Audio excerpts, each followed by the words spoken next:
Chapter 5. Evelyn fell awake as the front door closed. She checked the time by the luminous dial of her travel clock. It was 4:30. Anne came uncertainly up the stairs. The bathroom door closed quietly. The rush of water from the tap muted the sound of violent retching. Evelyn sat up in bed, turned on the light, and lit a cigarette. It could not be a simple miscalculation of the number of drinks. Anne hadn't had time to make such a mistake. In just a little over an hour, she would have had to be willful to get so drunk. The toilet flushed. The water was turned off, then on again. Anne was brushing her teeth. Evelyn got up, put on a robe, and combed her hair. She had accepted Anne's awkward, unhappy evasiveness for a week, waiting for her to recover from rage at Virginia's suicide attempt, or from embarrassment about their conversation at Geiger Point, or from a mood of defensiveness vaguer and more general than Evelyn could identify and understand. But Anne was not recovering. She was getting worse. Evelyn could stand it no longer. She did not know what she would do, but she had to make some kind of obvious gesture. When she heard the bathroom door open, she opened her own. "Do you need a towel?" Anne laughed softly. "How thoughtful. Thank you. How are you this morning?" She came into the room carefully, squinting against the light. She had washed off her makeup and had splashed water over her hair and down the front of her shirt. Her face was white and blurred with fatigue. She took the towel Evelyn handed her and then sat down heavily in the armchair by the window. "Nice of you to be awake." "You probably ought to go right to bed," Evelyn said. "Nonsense. I'm much too drunk to go to bed." "How did you get drunk so quickly?" "Not so quickly. I started on the sly early in the morning.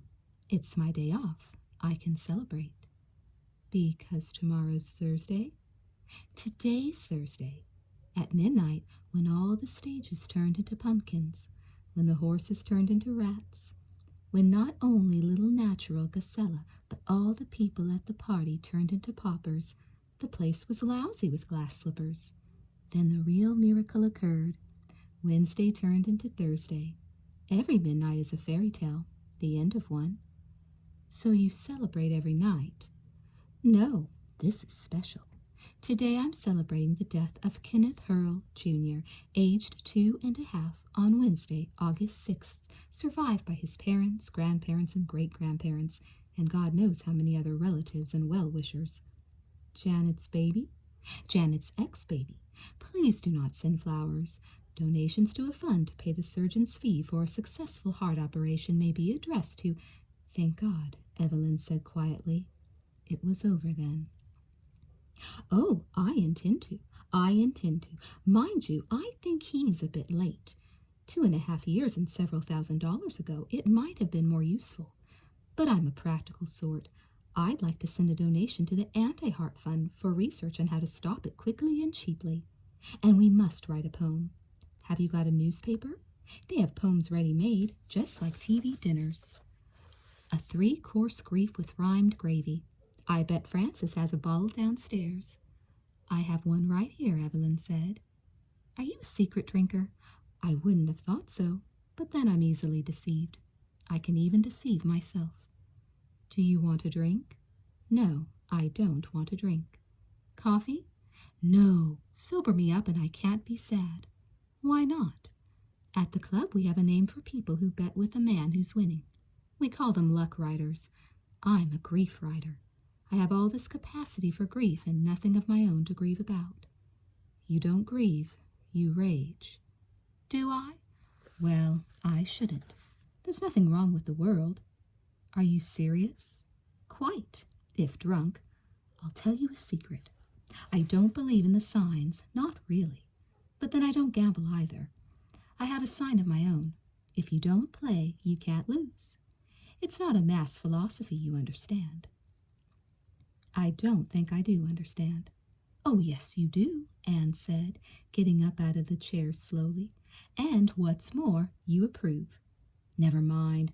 Why don't we go to Pyramid Lake tomorrow afternoon? Ask me again when you wake up. No, Anne said firmly. I don't want the chance to change my mind. Do you think you'll want to? Anne gave Evelyn a long, significant, not quite focused look, intended to make her laugh. My tragedy is comedy, she said. I'm in love with the whole damned world. The only problem is maintaining aesthetic distance. You're elegant at it. Am I? Yes, I suppose I am. Evelyn held the door open. Get some sleep. Anne went off, singing softly. The other night our baby died. It neither cried nor hollered. It lived but 20 hours. It cost us $40.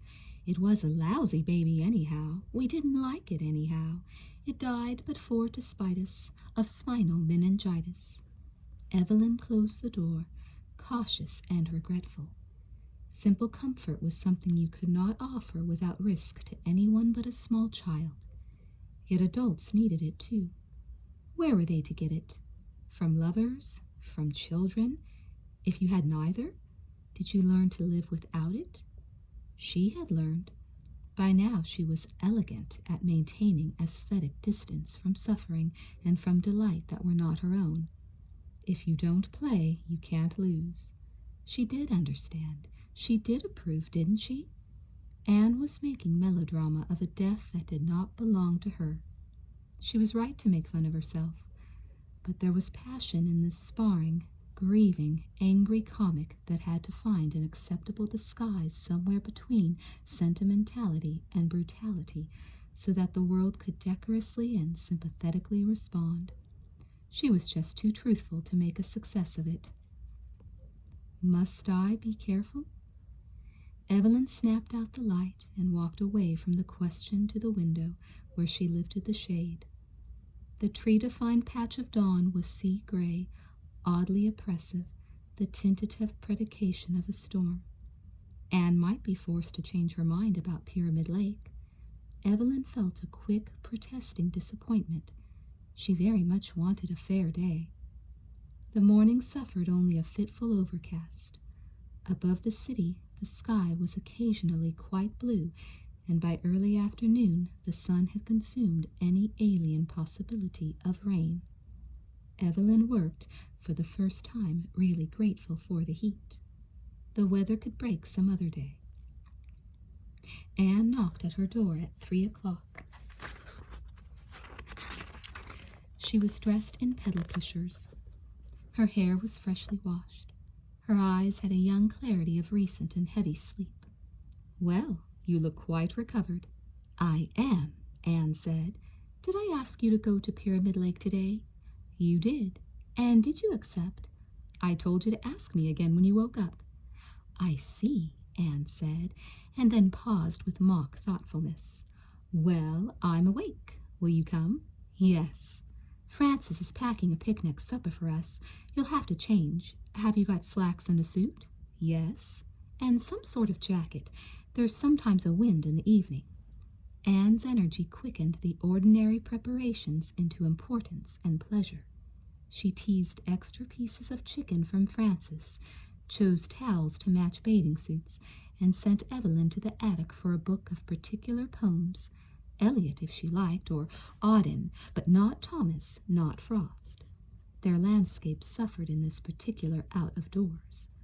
Her gaiety had only a slight brittleness about it, as if she remembered but refused to include her tiredness and her angry, uncertain grief of the night before. Evelyn took her mood from Anne. As they drove through the outskirts of the town and arrived at the desert's edge, she did not allow herself the reluctance and vague dread that threatened her. Instead, she was determinedly curious, observant, gay. Anne listened, answered, and turned sometimes to Evelyn, her eyes easily forsaking the straight, empty road before them. They say, wherever the sage grows in abundance, the soil is very rich. If there were water, this whole valley would be valuable farmland. Around Salt Lake City, the Mormons did irrigate, of course, but they had the rivers. And the vision? Evelyn suggested. Perhaps, but Mormons settled in this part of the country, too. In some of the little towns, like Genoa, Mormon houses are the historic sites. I'll take you there sometime. The Mormons started duplex building in the West, a different front door for each wife. But they couldn't manage here. It's no place for the God-fearing visionary. The men who stayed either knew they were damned or didn't believe in damnation. It's still so. What category are you in? Anne turned to Evelyn. I don't know. One of the damned, I suppose. It's hard not to believe in an Old Testament sort of world. Fire and brimstone have weathered some 400 towns into dust already. Every place is a Sodom or Gomorrah. It's only a matter of time, and very little time at that. The faithful say the plain was well watered, even as the garden of the Lord, before he destroyed the cities. I don't believe it. There was never water here, not fresh water. But you love the whole damned world, Evelyn said, or so you claimed last night. Anne smiled. Yes, I do. The desert seems to me the simple truth about the world. What simple truth? The earth's given out. Men can't get a living from it. They have to get it from each other. We can't have what we need, but we can take what we want. It's true everywhere. Here it's easy to see. I don't agree, Evelyn said. Everywhere is not a desert. But the desert's beautiful, Anne said. Look. Reluctant, Evelyn watched the place of Anne's vision, a wind-shaped land of dry, muted grays, tans, and greens. But, as Evelyn looked, she forced herself to see, too, a bolder ochre, a deep orange, and almost clear blue-green. The wind took up the tumbleweed which rode the stubble of sage like the shadows of clouds. The sky was clear, and the scent of sage, sharp in the heat, gave even the dust a kind of clarity. The road cut straight across the uneven floor of the plain, its line never broken, because it continually merged with its own horizons, but in the unexpected pockets were sudden views. The car rushed up a rise of land to the crest of a subtle hill, and there at the center of the endless desert was a vast body of water. Anne, Evelyn cried, stop! Anne pulled the car off the road. Below them, a mile away, the southern shore of the lake was a long straight line, bone white against a blue so deep it seemed the night of the day's sky. 5 miles away, the land rose again in severe steps of rock, not so much shaped by, as ascending, escaping from the water. To the left and north, the far shore disappeared. The water met and closed with the sky. How big is it? Evelyn asked. I don't know. Bigger than Tahoe. Around 30 miles long, I should think. But there's nothing here. No, nothing but an Indian reservation to the east. We're actually on reservation ground now, and a couple of gas stations and grocery stores on the road going north. People talk about developing the lake. I suppose someday they will. But there aren't any trees. No, not even sage. Nothing can grow. The water's alkaline, lovely for swimming. Evelyn wanted to refuse. She wanted Anne to turn the car around and drive back to Reno, which, alien and hostile as it might be, was at least human. There was no way Evelyn could comprehend this unnatural, dead body of water, still killing blue. Yet she could not ask to leave. She lacked both the courage and the cruelty to refuse. As Anne drove the car down toward the edge of the lake, Evelyn sat, silent with apprehension. They traveled along the paved road to the east for a while, then turned off onto rutted sand which took them to within 200 yards of the water. Can you take the towels and blankets? Anne asked, her voice thrown past Evelyn by the wind. I'll take the food. They labored across the barren, burning dunes to a small sand cliff edge, where Anne told Evelyn to wait. As Anne disappeared over the side, Evelyn stepped closer to the edge to keep her in sight. There, only 12 feet below, was a narrow curve of beach, flat, hard, and white, with a kind of crude sand. left the picnic basket and ran back up the shifting sand to help Evelyn down. The beach itself was sheltered by the cliff from the wind and from the sun and from the view of the unending shoreline. In that great openness of water, desert, and sky, it was curiously private, but the security it provided was, for Evelyn, a frail illusion. She was, nevertheless, grateful for it. She set the blanket and towels down almost against the cliff itself, 20 feet from the water, and sat down to watch Anne, who had kicked off her shoes and was wading out from the shore to plant a bottle of wine. "The water's marvelous," Anne said, as she came back. "It's a curiously gentle lake." Evelyn reached out nervously for a handful of rough sand. As she looked down at it slipping through her fingers, she caught at it suddenly. "This isn't sand at all." "No," Anne said, kneeling beside her. "They're tiny shells." White snail shells, no bigger than the head of a pin, caught along the lines of Evelyn's palm. She studied them with uncertain wonder, then looked up at the beach itself, white with billions of dwarf deaths, free fossil washed, yes, gently, into petrified rhythms along the shore. "Isn't it beautiful?" Anne asked. "I suppose it is," Evelyn said. "Don't other people come here?" "Occasionally, but not right here. I don't know why people don't come. Everybody goes to Tahoe, I guess. I'm glad. I like miles to myself." Evelyn watched Anne almost enviously. Was she really innocent enough that she could leave the world behind? "You could almost imagine there were no other people," Evelyn said. "Yes," Anne said, "almost." She stood up and began to unbutton her shirt. "If we're going to swim, we should. In another couple of hours it will be too cold." Evelyn did not want to move. She could not imagine walking into the water of her own free will. Why was she so frightened? Irritated with herself, she stood up and reached for her suit.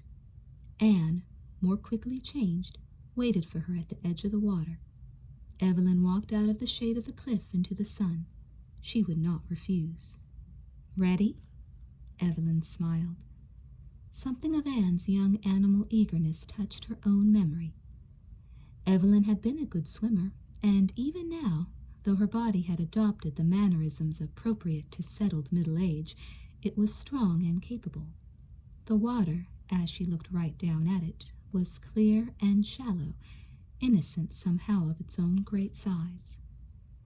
When she stepped into it, the quick shock of its coldness startled her into pleasure. She wanted to swim. They did not swim together. Anne chose a solitude far out from shore. Evelyn swam near the edge, beyond the curve of cliff to another beach, longer and more open to the view. She grew braver, more curious, and her body, released from a long stillness of work, relaxed in the rhythm of pure physical energy. When she finally turned and swam back to the small private beach, Anne was already on the shore.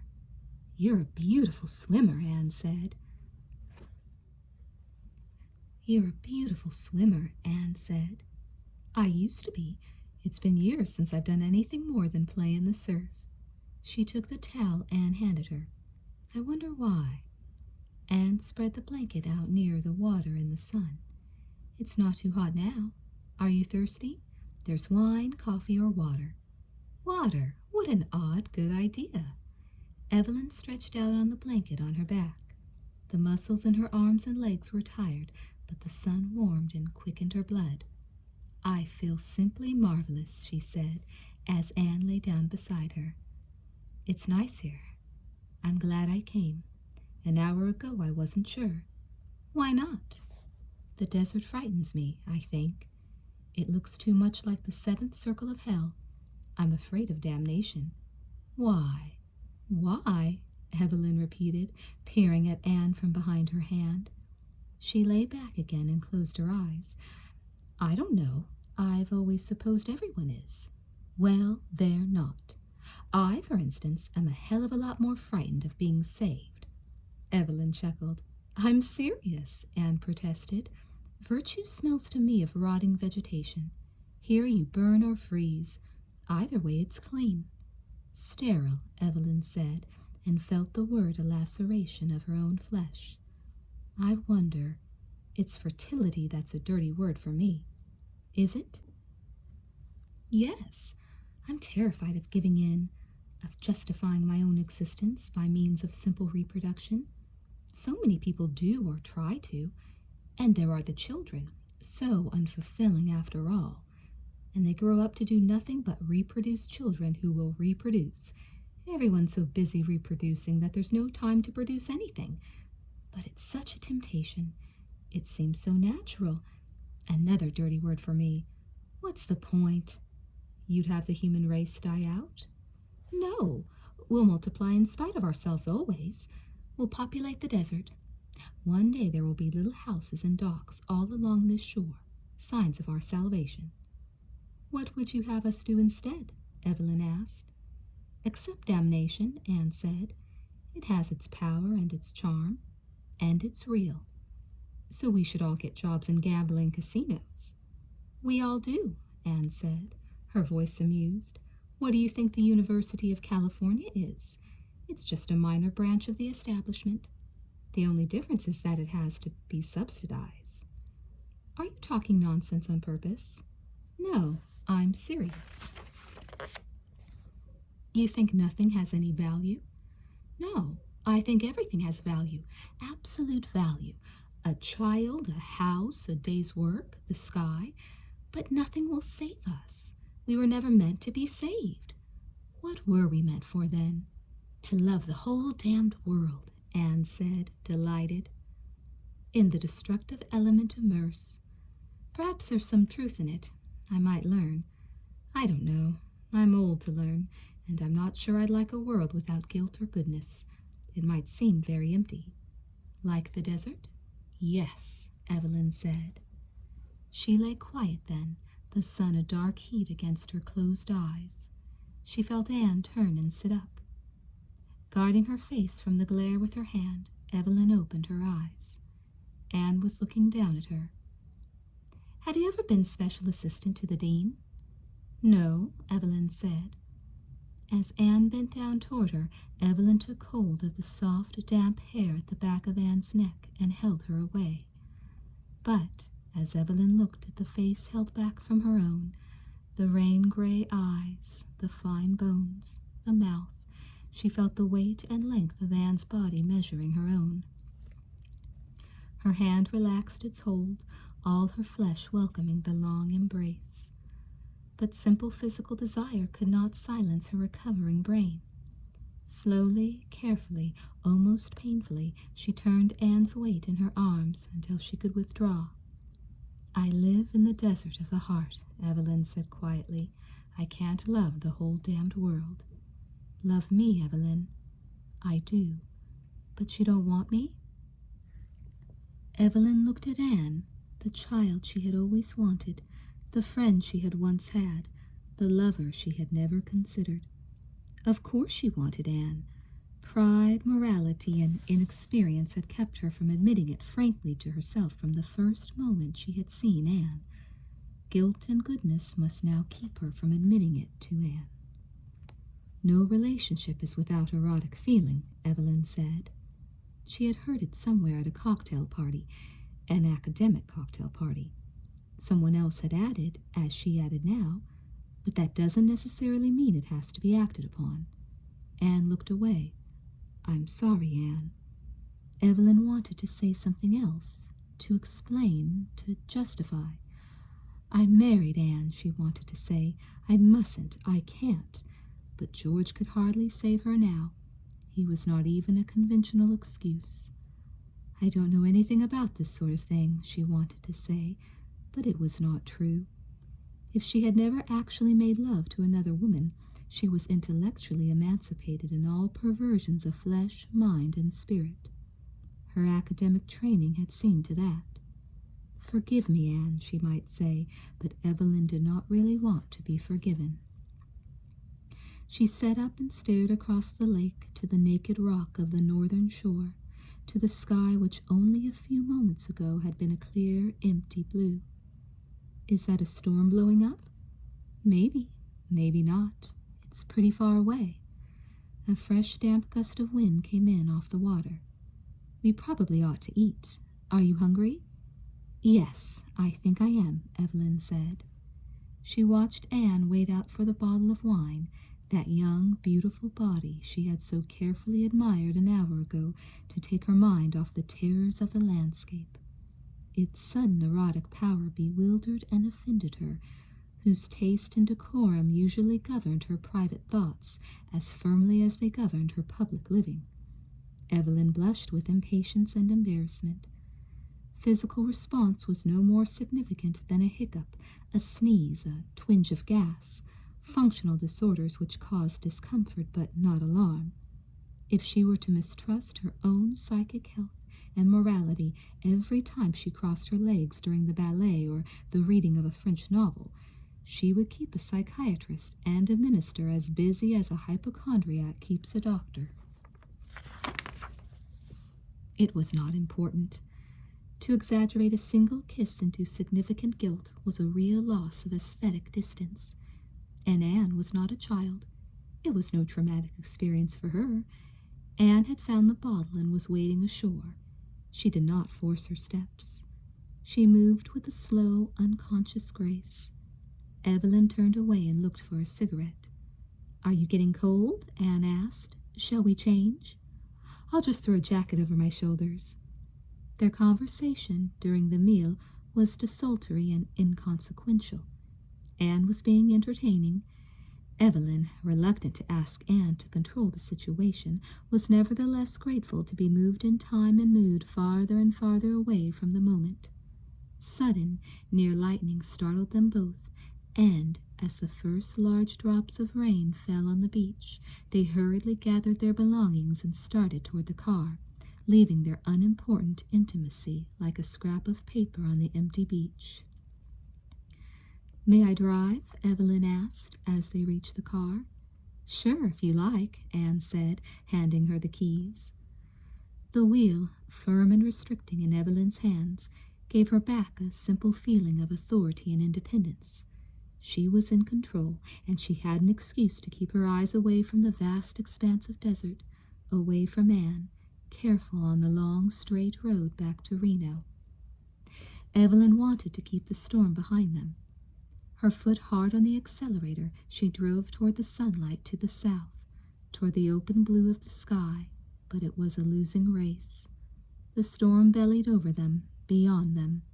Rain and wind struck the car at the same moment, knocking it almost off the road. Evelyn held the wheel firm in her memory of where the road had been. She could not see. Anne reached for the windshield wipers. A real cloudburst. Evelyn nodded, driving more slowly, leaning forward to see, playing the car against blasts of wind that seemed to come from every direction. She was not at all frightened now. The storm was a simple force that could be met and challenged, a welcome violation of the desert. Even the skidding gravel and the sudden disappearances of the road could not shake her confidence. Then, as they dropped over the crest of a hill, the rain stopped, and before them was a valley of brilliant, burning sunlight, arched with rainbows, edged with lightning. Its beauty broke into Evelyn's vision like an explosion. "This is the desert of the heart," Anne said quietly. "No," Evelyn said, refusing to shout because she refused to lose control of herself. She held the car steady through the awful sunlight and back into the storm. As they reached the outskirts of Reno in the full night of the storm, the culverts that had been dry 3 hours before roared with water. Low places in the road were flooded. Evelyn drove slowly, watching the red brake lights of the car ahead, which wavered through the watery darkness like giant fireflies. "This is the most incredible place," she said quietly, "the most incredible world." "Is it? I've never seen a storm like this." "You've been driving it like a veteran." "Well, I did get us here, didn't I?" "With determination," Anne said, laughing. "I want a good stiff drink when we get home. You shall have one." A drink muted the desperation of Evelyn's confidence. Sitting in the living room with both Frances and Anne, she began to relax into the decorous kindness and self-possession that was her habit. But when Walter came in, she used his arrival to achieve her own departure.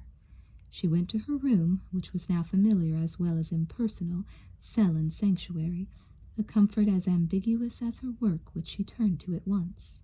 She read until she was ready to sleep.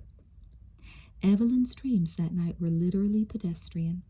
Childhood playmates, half-forgotten acquaintances, college friends, several quite unlikely colleagues, walked casually and continuously through the peculiar storm-shadowed sunlight on great crosses of pavement, crucifixes like airstrips flattened against the desert. They said nothing. They did nothing but walk up and down the hours of the night, limited by patterns of concrete. Evelyn was not in her dreams. She witnessed them as if her vision encompassed the world, and she was aware that she had created it. Yet she could not or would not feel responsible for it. As she recognized one after another among the girl children, the young women, the aging female relatives, each seemed to merge with an image of Anne. Then Anne had the face of Carol. All the figures were Carol, and words which were neither seen nor heard thought themselves into the landscape, creating it again. This is the desert of the heart. Evelyn, distant, omniscient sleeper, stirred in disbelief, woke in protest. At once she had a perfect knowledge of the dream's significance, followed by a perfect contempt for the lies they told. With love she had condemned no one but George to a wasteland. These dozens of females, Carol-faced and Anne-bodied, were aberrations of an overactive and naive conscience, a ridiculous melodrama of the psyche. But Evelyn's mind, informed, logical, and ruthless, could not quite destroy the image of the dreams. All day she struggled through desolation toward an oasis of work, and she did not arrive. It was her mind that betrayed her with fragments of other visions, worlds of words juxtaposed. Out of them she involuntarily composed a hollow woman prayer of her own, rhetorical, mocking, terrible, from the 23rd Psalm, the Inferno, and the Second Coming. "It's your Sunday school morality that drives me up the wall," George said. "You're so goddamn sure of yourself you don't even have to believe in God." She kept her back to him and went on kneading the bread dough. "You have the IQ to go mad, but not the emotional courage." She went out the back door to get the clothes off the line. "All intelligent women are Latin homosexuals. I like you in trousers." She was on her knees, weeding the garden. "They say husbands often have their wives' nervous breakdowns. I wonder if I'm going through yours." She was ironing his shirts. "You're so kind to me, so forgiving. If only you could be generous enough to have sins of your own, I could forgive you." "Surely guilt and goodness will follow me all the days of my life, unless I can dwell in the desert forever. For thine is the city of Dis, the river of blood, the wood, the burning sand. There is no beast to wake. There is only yesterday's empty cradle relieving no one of the future. They are innocent, these suicides, profligates, blasphemers, sodomites, and usurers, against whom God, nature, and art have been violent. Only the good can be guilty, and surely guilt and goodness will follow me all the days of my life, unless I can dwell in the desert forever, a voluntary exile, a permanent resident." "But I can't," Evelyn said aloud, "and it isn't necessary. At the end, I can go. At the end, I'm free." She would not cluster fragments of memory into fixed shapes of fear and failure. If she had been wrong before, the error was in her nature, not in her will. She had never excused herself. She had never indulged her weaknesses as if they were needs. Surely she could not be judged for a nature her will had never consented to. She had been good. I have been good. But wrong over and over again, wearing one ill-fitting uniform after another of the world's conventions. The only dress that ever suited her was her academic gown, but it was hardly appropriate for the daily occasions of her living. She could not be a wife with a wardrobe for parades. I should never have gone back to the university at all. But what else could she have done? Clumsy, terrified of machinery, she had spent 1 month overalled and googled in a shipyard, making an incredible amount of money that she did not need, a signed letter of protest to the San Francisco Chronicle about the treatment of the American Japanese, lost her a more reasonable job with the government. She had finally settled on volunteer work at Oak Knoll Naval Hospital, where she spent her days writing angry, apologetic love letters for armless and eyeless sailors. The evenings she spent sitting at the desk in her one-room apartment, writing love letters of her own to George, her old friend and new husband, somewhere in the Pacific. Or she visited next door with Carol and the baby. She often wrote to George about the baby. She knew it was silly, but after she had talked about the books she had been reading, there was not very much else to say. They had both overwritten the past until speaking of it was like rehearsing a play after the production is over, and each of them was reluctant and superstitious about speaking of the future. They had to write of a suspended present of which most of the details were either censorable or not interesting enough to record. The only person with whom Evelyn could share the unimportance of her day was Carol, who, like Evelyn, only waited for the war to be over. If Carol had gone on waiting, perhaps Evelyn would have too. What else could I have done? Carol, standing there, saying in so flat a voice, "It's happened." What? Sam's dead. Evelyn had gone back to Carol's apartment with her. They had sat together, waiting for grief. It had taken time, but they were patient, and when it came, Carol did not really weep. She began to rock herself gently and then to wail, high in her throat, like a distant singing. Evelyn sat beside her, an arm around her shoulder, letting her rock, letting her croon her song of disaster into the early hours of the mild California morning until the factory whistles screamed in the day. "You must sleep now," Evelyn said. She undressed Carol and put her to bed. She could not stop rocking. She would not stop wailing. Finally, Evelyn changed into one of Carol's nightgowns and lay down beside her. "Sleep now." Carol turned into Evelyn's arms, her face pressing against Evelyn's breast. As she began to suck, the rocking and wailing stopped. Evelyn looked down at the infant grief she held in her arms. She rested a hand on Carol's temple and watched over her long after she had fallen asleep, Evelyn's own grieving sympathy turning slowly into rage. For this curled need in her arms could be the end of waiting, months and years wasted in longing until at last the desire for comfort and nourishment could be nothing more than a perversion of the flesh, a blind sucking. Carol would wake, and in decorous forgetfulness they would cancel out this night. The baby would also wake, his need reason enough for the day. But if George were to die, what day could Evelyn wake to? What day did she wake to even now?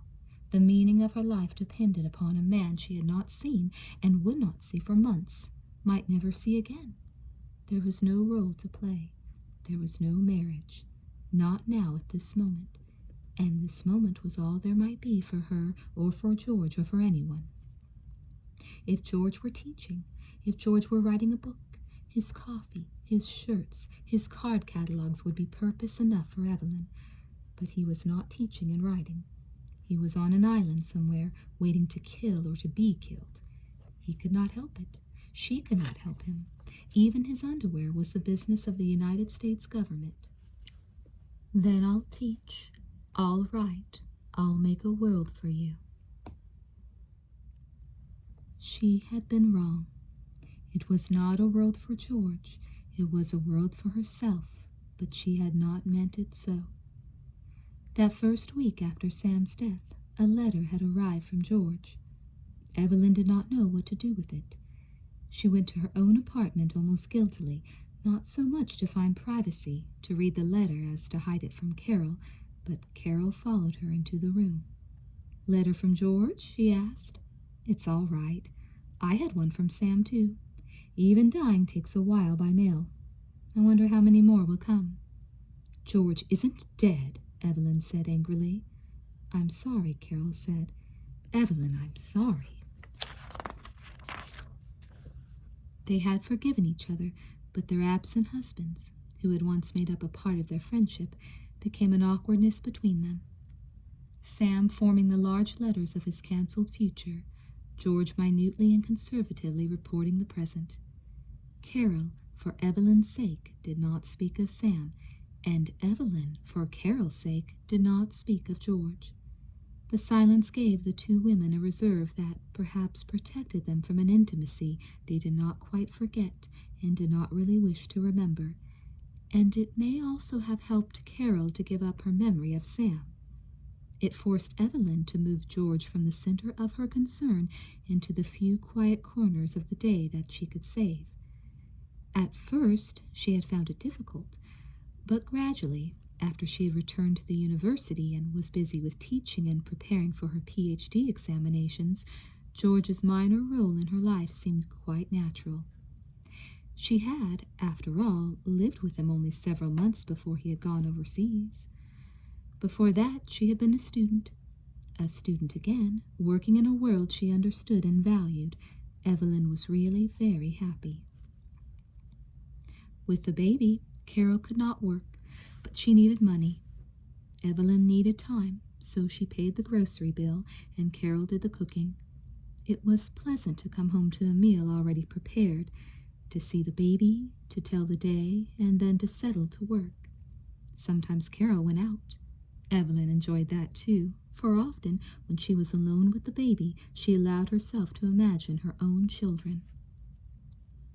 There was nothing unusual in the relationship between Evelyn and Carol. It grew out of affection and circumstance. There must have been relationships like it all over the country. Young women separated from their families and friends, separated from their husbands, living at the quiet edge of oceans, waiting together. When the men began to come home, first from the Atlantic, then from the Pacific, there was enough joy and relief and inexperience to cover regret. Carol married again just a month before George came home and moved east with her new husband. Evelyn might have been lonely if her own future had not been immediate. Nothing unusual, nothing at all, except perhaps that single night, and surely grief excused the blind, passionate needs of the flesh. For the rest, the moments of unacknowledged tenderness and vague desire, the unconsenting will must surely ransom nature. And if Evelyn sometimes looked back on that year with Carol, remembering ease and delight, it was no betrayal of George. Evelyn simply accepted the new knowledge that friendship is a happier, less significant relationship than marriage, and one she would prefer. It was not a thought she allowed herself. George had said, after he had been out of work for 6 months, "What you need is a wife, not a husband. That's what I should try to be." Perhaps it was true. At the time, Evelyn could not have admitted it. She not only worked, but insisted on doing all the jobs around the house. She cooked like a farmer's wife, baking her own bread, canning. She would not send even the sheets to the laundry, and though she loathed sewing, she made her own clothes.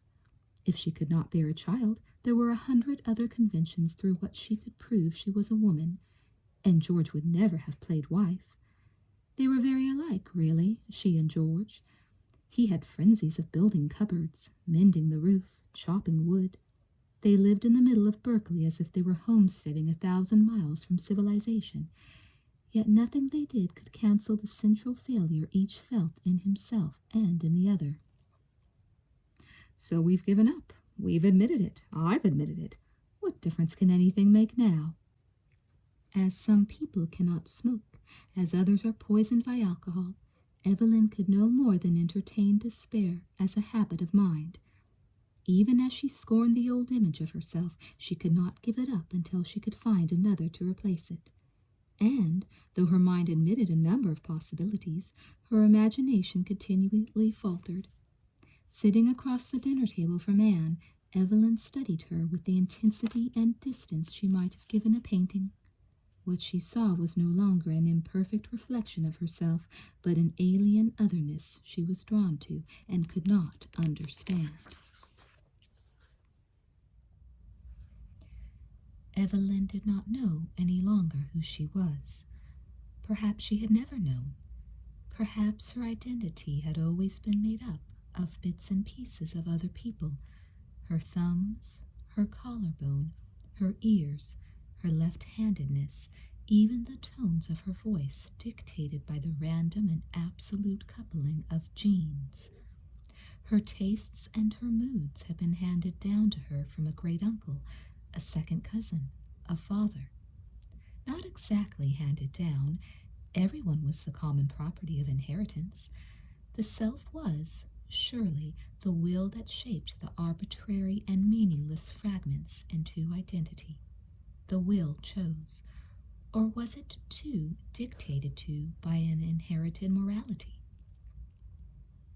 But my particular bones refuse my will. Mistaken, then, badly mistaken. The will or the nature? I don't know. The will bakes bread the nature chokes on. The nature turns the will breaks on. I don't know. If there is no face in the mirror, marry. If there is no shadow on the ground, have a child. These are the conventions the will consents to. But there is a face. There is a shadow. They are simply unsuitable. I'm a case of mistaken identity. So is George. So are we all. When we are children, emulating the giants, being little men and little women. When we are grown, emulating the dwarfs, being little people. But we are not petty, George with his unpaid-for machinery, I with my cookbooks and clothespins. There is no house big enough to contain our failure. We should be granted tragic space. The desert, Evelyn said quietly, but I'm afraid of damnation. It was a fear duller than the first involuntary vision of the empty desert. Her dreams had since populated it with so many people she knew, and Anne was, in fact, so at home in it that Evelyn felt her reaction shifting from her glands to her mind, where fear, in a negative morality, could be called cowardice and then should be overcome. In a week, fragments of poems, desire, and tiredness worked against fear and guilt until Evelyn had established a new, tentative, and precarious balance between what she called nature and will. It was the same distance she restored between experience and understanding, but the way between was different. The moral landscape had altered. Melodrama turned into quiet satire so that she could gently mock rather than furiously accuse and justify herself. Her habit of reserve remained. Anne did not challenge it. She was busy during the day, working in her room. In the evening, she was taken up with her job and her friends at the club. And, though a tiredness still sometimes stained her face, she was not tense and restless as she had been. Her conversation at the dinner table was amiable and affectionate. She was kind to Francis, gentle with Walter, casual and careful with Evelyn. I'm going Christmas shopping tomorrow afternoon, Anne said to Evelyn on Wednesday night. Would you like to come? Christmas shopping at this time of year? I have to get packages off to Vietnam and Korea and Hong Kong right away. The deadline for Greece and Italy is only a month away. I thought I'd do it all at once. For the children. I see. What kinds of things do you get? Clothes, mostly, and a few canned foods. I always put in a toy or two in school supplies as well. I'd love to go, Evelyn said. The excursion, unlike those of the previous 2 Thursdays, presented no problems. They set out right after lunch. Anne had a list for each child, which included measurements and sizes, $50 in cash, and a plan for shopping. In the boys' department at Penny's, they stood together, Evelyn measuring the waists of khaki shorts, the legs of blue jeans, the shoulders of t-shirts, Anne feeling materials, examining stitching, matching colors. No loud patterns, Evelyn said to the clerk, plain white or khaki or dark blue. She had rehearsed the names and sizes so that she could say, "It's too big for Kim, but it might do for Ming Kin," and she had asked Anne about different climates so that she could say, "That's too heavy a material for Hung, in long trousers anyway." Never so much interested in boy children, Evelyn was surprised at the delight of choosing among such ordinary clothes exactly the right size, color, and material. Each child, who had been only a name and a face in a photograph, became a person with special tastes and needs. Evelyn pronounced their names possessively, proudly, and asserted their individuality against the random suggestions of clerks. When the boys' clothes had been bought, they went to the girls' department. Here Evelyn had a more difficult time being practical. Carmela, dreaming of being a Hollywood movie star, would so love a bottle green velvet, which was just her size, and there was a beautiful white sweater for Chia. While Anne looked for durable materials in dark colors, Evelyn lingered with extravagance. Once, when she looked up, she found Anne watching her. "I'm being silly," Evelyn said. "It would be fun." "No, not when they need things so badly, but it's fun to think about." School supplies were even more of a temptation than clothes. Evelyn had never outgrown her childhood love of erasers, paper clips, chalk, pencil boxes, and small pads of paper. "Now remember," Anne said, laughing at the handfuls of small treasures Evelyn was collecting, "the parcels can't cost over $10. "Oh, I know," Evelyn said, "but look at these stickers of birds. They're just 10 cents. "Put them in, then." They chose carefully among toys for the useful and educational. There were pocket knives and flashlights and scissors, map puzzles and picture books. "We're running over our budget," Anne said. "We won't be able to put in any food, but it doesn't matter. I can send extra money. That's better anyway. They can get a lot more things they probably like better." "It's sad to be finished," Evelyn said. "I like feeling mother of all the world." "We're not finished. After dinner, we have to wrap everything up in Christmas paper. I like that even better than shopping." They sat on the floor in Anne's room, sorting their purchases. On Anne's work table were 5 sturdy cardboard boxes, stacks of newspaper, a box of Christmas wrapping paper. "Oh, and I mustn't forget the photographs," Anne said, getting up and opening a drawer. "What are they?" "A picture of me for each of them. They like pictures." "Let me see." Evelyn held out her hand for the 5 small snapshots. "When were these taken?" 3 or 4 months ago." "Who's the man?" "Bill, a friend of mine at the club." "I like his face." Anne turned away to get the box of wrapping paper. "Now, which ones do you want?" "Carmela and Chia, may I?" "Sure. Or should I take one of the boys and one of the girls?" "That's what I'll do. Give me Hung and you take Chia." Anne smiled. "But the lovely thing about these children is that you can have favorites. You can even like girls better than boys. My preference in the adult world only. And no one will grow up with bad bathroom habits or unattractive aggressions. If anyone does, it isn't your fault. Childbirth without pain, motherhood without guilt, mother without child." Anne paused. "I wonder if I could get that. Mother without child. If I got it, I couldn't sell it. You know, I still haven't seen any of your cartoons." "Another night. We have work to do." The wrappings were very different. Evelyn's careful and traditional, Anne's bold and handsomely shabby. She worked more quickly than Evelyn because she didn't stop to count, to admire, to compare, to play with. When she had finished 2 stacks of presents, she went downstairs for glasses and whiskey. They stopped for a drink. "Where's Frances?" Evelyn asked. "In bed with a book." "I should think she'd like to be in on this." "No. Didn't you notice at dinner? All the things she wasn't saying?" "Like what?" Charity begins at home, or people busy doing good have no time to be good, or women's place is in the home. Her own, that is. She doesn't really believe any of it, but I just generally make her nervous. She's devoted to you. I love Frances, in an irritable sort of way. Anne got up. I'll leave these last 2 piles for you, okay? I'll start packing the boxes. It was midnight when they stacked the 5 parcels, complete with customs declarations, on Anne's work table. Anne poured them another drink, and they sat down on the bed together and surveyed the untidy gaiety of scraps of tissue paper, scattered stickers, bits of ribbon.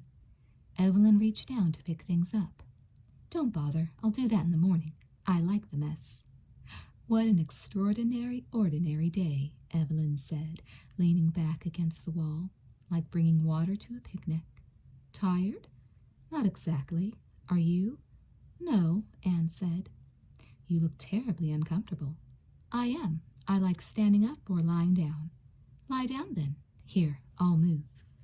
Anne turned her head, awkwardly propped against the wall, and looked at Evelyn. I sometimes think I can forecast the weather in your eyes, Evelyn said. What's your prediction? Hot and clear. I want you, Anne said. I want you. And if you can't have what you need, you take what you want. Accept damnation. It has its power and its charm. You love the whole damned world and the alien, not quite accurate image of yourself. Take off your clothes. Turn out the light. Then, among the unseen scraps of Christmas paper, in the close heat of an attic room, with blind, gentle precision, you take for its own sake the grotesque miracle of love. Evelyn lay back, Anne asleep against her right shoulder. She stared at the dark shapes of parcels on the drawing table. Christmas Eve for the mother without child. She must have the emotional courage to go mad. It had taken only 3 weeks. Virginia Ritchie in 3 weeks had slashed her wrists, a transient despair to save her life. Evelyn could not despair. Then she could not be saved. She looked down at Anne's young, sleeping body. Damn the will, then, she said softly. I don't want to be saved. I want you. Chapter 6. Anne woke alone, saw the parcels on the drawing table, saw the Christmas wrappings on the floor, then turned into the space where Evelyn had lain and closed her eyes again. She did not sleep. She breathed a new fragrance, which was not so much sexual as personal, a faint perfume on her own arms and her own hair. She felt the strangeness of the carefully arranged sheet that covered her. She listened to the morning silence of the room. Anne was the one to get up quietly and go, away from Bill, away from Silver, away from occasional strangers. She had never made love in her own room before. She had never been left before. She lay for some minutes, unthinking, peacefully bereft. Then quite suddenly her drifting consciousness caught on a sharp memory of the night before and hung there, unable to set itself free. She sat up and shook her head fiercely, trying to dislodge an ambiguous wonder. It's nothing, she said to herself. It's nothing important. But it had not been just another casual night. She had thought about it, planned it, and worked toward it for over a week. It was an accomplishment, the result of a calculated campaign. For what? For nothing. It was waged against humor, decency, and aesthetic distance to free Anne from the weight of sentiment she would not carry around with her. Smash Evelyn, that image of Evelyn that had tempted Anne to a memory of innocence, of virtue, of salvation. Then view the shattered mother with slight distaste or distant curiosity, a little disappointed, vastly relieved. I think you're lying to yourself. How could she be? Didn't she fit neatly into her own image? Anne Childs, freelance lover, proud craftsman of passion, cartooning cavalier against the mystic rose in all colors of blue? She was her own understood self, denied the imagined romances and sweet sufferings of adolescence by actual experience, which had sharpened her wit and dulled her appetite. She could indulge in the skills of lust for purposes of friendship or amusement or protection, but she could certainly not indulge in the clumsiness of love. Not love that woke her reaching for some lost joy as if it belonged to her permanently, like an idea or a rib, making her safe singleness only partial, a poverty. No, she made love as she made sketches, to keep her free. She made love to break love. Love. An idea, a sound, a name, a calling. Love. She had smashed no image, she had not even tried, and she felt no distaste, no disappointment, no relief. She felt instead a ridiculous tenderness that no self-mockery could defeat. It was foolish, it was dangerous, it did not make any kind of sense. I don't want to make sense. Why? Why did she have to? Even great men, the wise and the clever, abandon taste and fear sometimes, indulge themselves. Dulce est aspire. Was that it? It is sweet to be silly at times. Father's Latin, father's Horace. But need it be silly? This meeting and melting into one another, this becoming one instead of two, the desire and the pursuit of the whole is called love. Didn't that make a kind of sense? And think of the real poets. Even now in a world shrewd from love, the hundreds of indefensible sweetnesses. For love are in, we am in, I are in you, are child-tongued, crude, and innocent. Why not? Easier to know why. The sciences of love tell the truth, explaining away in X's and ologies and alities and isms all myth and private reality. In womb thou art, to womb returneth. Oh, but clinging to small flowers and double nakedness and shells and spindrift clouds to decorate the tomb. Scarred on the walls are the tender and reckless imaginings of a world outside, a simple mystery of sun. Get up and decorate the tomb then, Anne said, angry and hopeful, not knowing whether she would scrawl Evelyn across the wall like a dirty word or print it with the careful inaccuracy and pride of a small child for his own name. She put on a cotton smock, a gift from Frances, her cliché and concession to Anne's craft, and sat down on the high stool to try her first sketches of Mother Without Child. Frances brought breakfast to her room. Anne heard her grumbling at the far edge of consciousness. She was absorbed in work, hiding there until it was time to dress for dinner and for the club. Evelyn came out of her room just as Anne reached the hall. "A good day's work?" Evelyn asked, smiling. "I don't know. I never know right away. You? A good day. I didn't get out to mail the packages." "I should have thought to do it for you." "It doesn't matter." Anne stood, awkward and defenseless.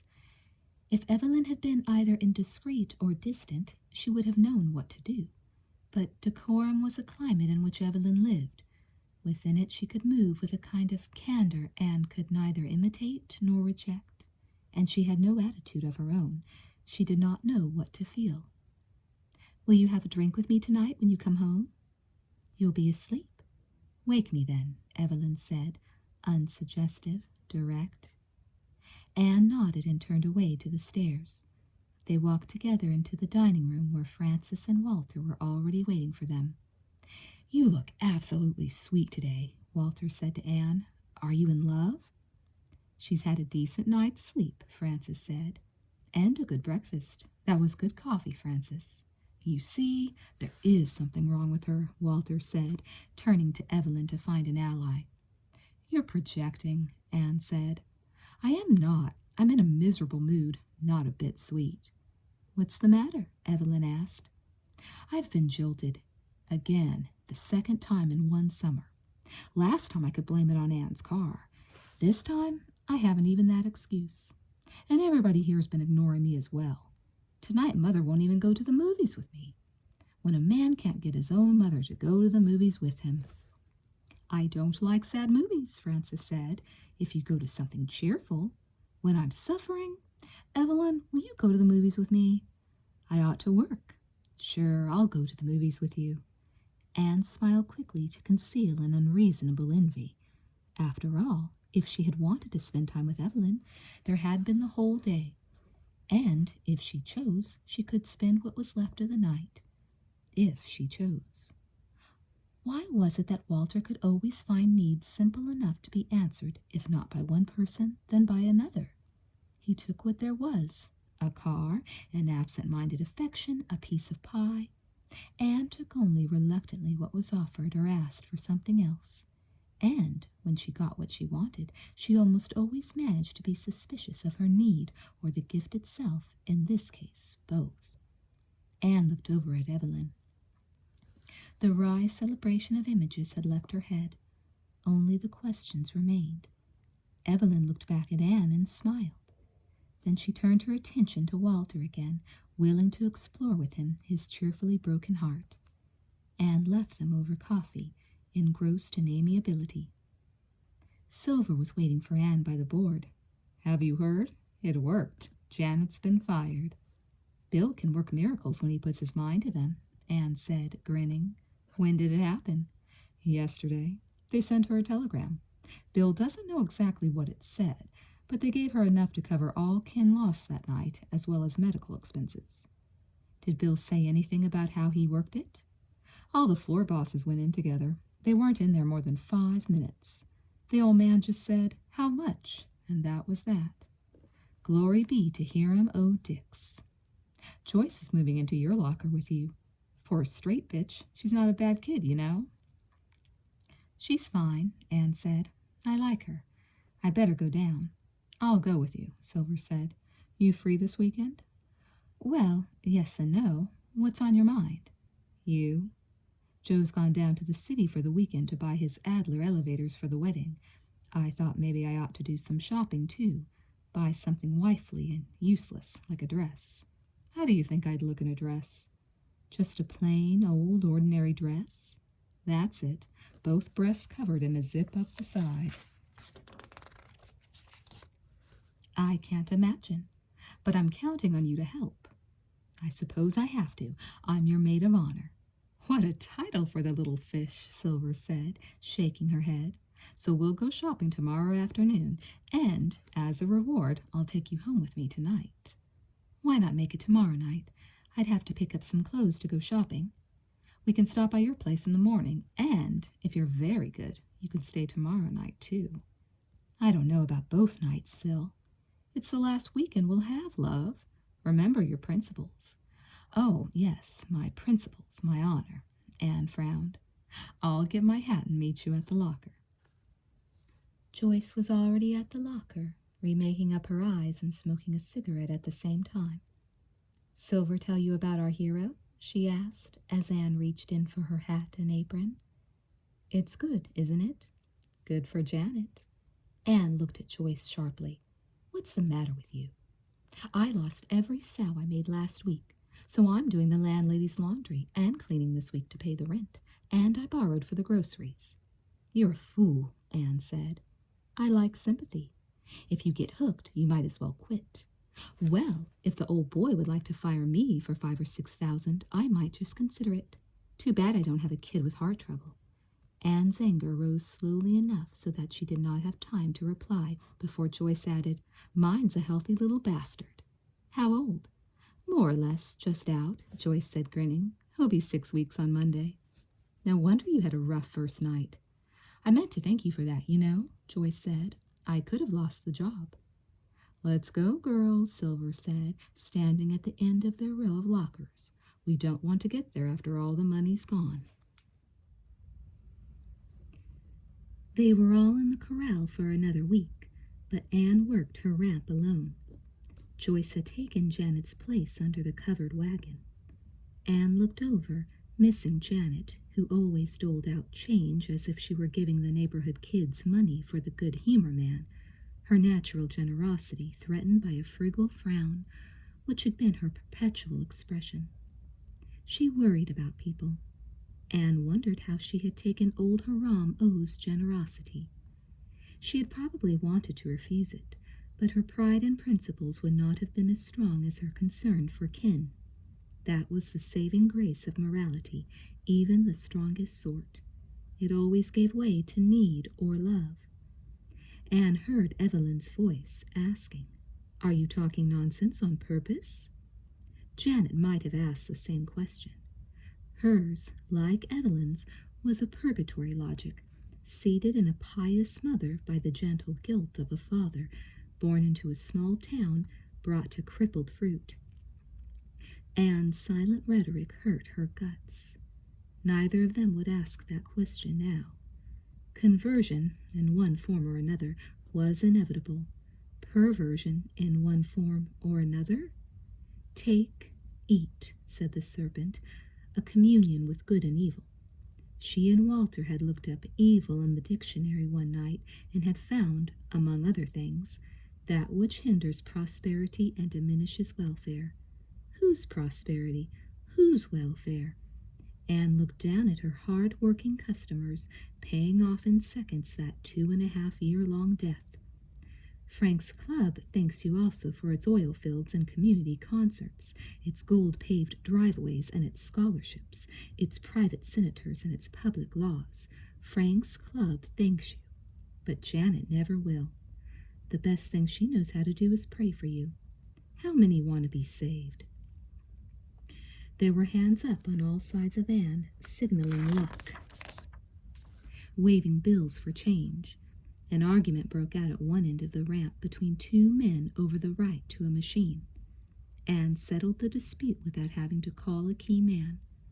Her wit and ease, her success, lifted her mood out of wry, private uncertainty into a more peaceful assurance. If she ever got tired of being a change apron at Frank's Club, she could certainly do well as a playground supervisor, for men had to be handled just like children or dogs. You had to evaluate a situation quickly, choose to interfere or to ignore it. The one mistake was to stand and watch it, for males of all ages and species have to fight in presence of a female. Anne walked back to the center of her ramp, superior as if the height it gave her were her own, benign with power. It was not until she went down to the other end of the ramp that she noticed the missing slot machine. It was not possible. Slot machines did occasionally disappear, but never from the second floor, never from Anne's section. She looked around quickly, over toward the door, but through that crowd 6 men could carry a coffin without being noticed. "Did you see the workmen take this machine?" she asked customers nearby. "Broken," one said. "They must have took it to the basement." No slot machine was removed without her permission. "Wise woman, teacher among children. Idiot!" She reached for her microphone and called her emergency code number to the board. Perhaps the theft had already been seen and stopped from above. Anne looked up to check the mirror position, but her own face reflected there turned her hope to guilt. It was her responsibility. A key man and a relief change apron were with her almost at once, and she did not know how many among the new customers approaching the ramp were plainclothesmen. She stepped off the ramp as she saw Bill approaching. "A put-up fight at the other end," she said to him. "I thought it was the real thing." "Why didn't you call a key man then?" "I thought I could handle it." "You know that isn't your job." "Yes, I know."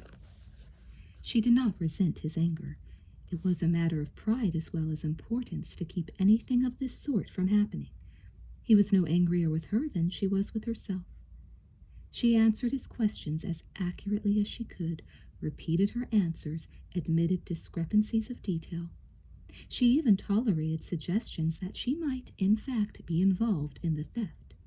Bill knew her better than to consider the possibility, but it was a routine part of his job to be suspicious.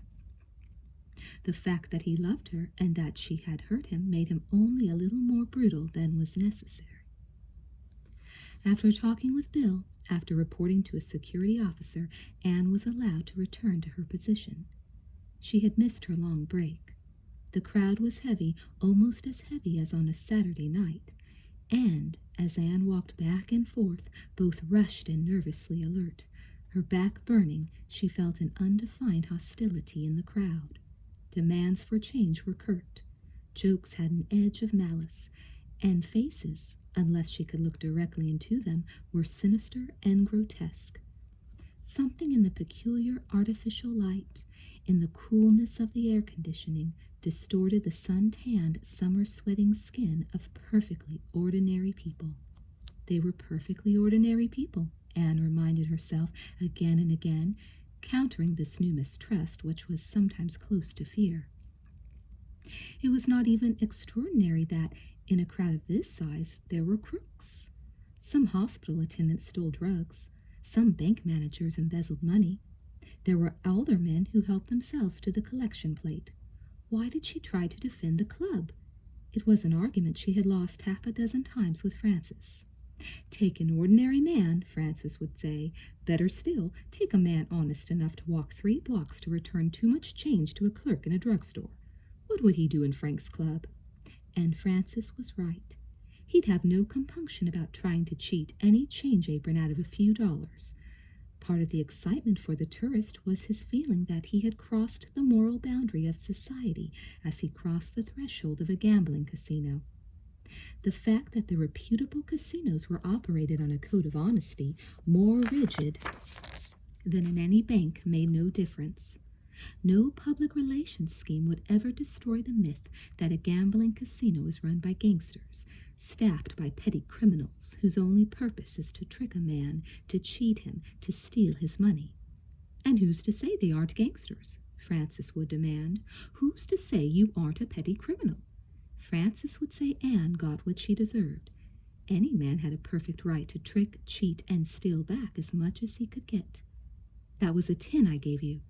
Anne held up the bill folded around her middle finger. It was a 5. They ought to put you in the floor show for sleight of hand. This is the bill you gave me, sir. If pressed by a customer, Anne would have to offer to have her apron emptied. A cashier would count her money. If she had $5 over the amount of her IOU, the customer was right. On a Friday or Saturday night, only luck lets you balance any time in the evening. Everyone made mistakes, and even the automatic coin rollers were not absolutely accurate. A nickel could get into a roll of quarters, but the mistakes were 80% of the time in the customer's favor. If you held your job, you learned not to make mistakes in the club's favor. The club could not afford it, but the myth persisted. Gambling, condemned generally, reluctantly condoned occasionally, had to be evil. This goddamn machine is fixed. They're all fixed. Yes, sir, they are. The club collects 15%. If you play long enough, you'll lose. The odds are for the house. That guy across the way got 3 jackpots. How much of it is he giving to you? Anne was used to these accusations, made angrily or amiably, and had a selection of replies to suit the customer's mood. She was not usually worried by them, but tonight she had to guard against answering accusation with accusation. They were perfectly ordinary people, coming from all parts of the country into the evil desert, home away from home of every big-time gangster in the States, legal headquarters of illegal syndicates, where honest politicians could still be dropped down old mine shafts and never found again, where alley murders were reported with the church news every Sunday. They were perfectly ordinary people, free at last to be fearful, malicious, greedy.